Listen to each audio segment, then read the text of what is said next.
Bagamat nagkasundo na ang dalawang grupong matagal nang nag-aagawan ng lupa sa Barangay Estado Matalam, nilinaw ng Cotabato Police Provincial Office na hindi pa ito nangangahulugang tuluyan ng natuldukan ang sigalot. Sa panayam ng Radyo Bida, sinabi ni CPPO Director Colonel Ramel Huhilia na bagamat may peace settlement at voluntaryong isinuko ang mga armas na magkabilang panig, nakaalerto pa rin ang otoridad dahil hindi pa nareresolba ang ugat ng alitan.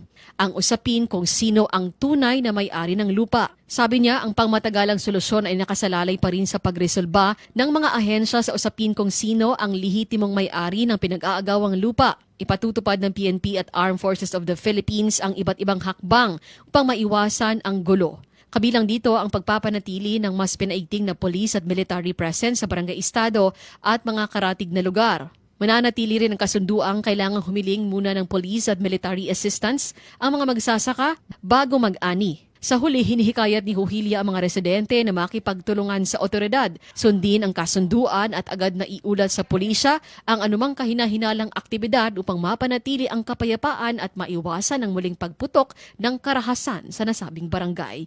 Cherry May Tapia, NDBC Bida Balita.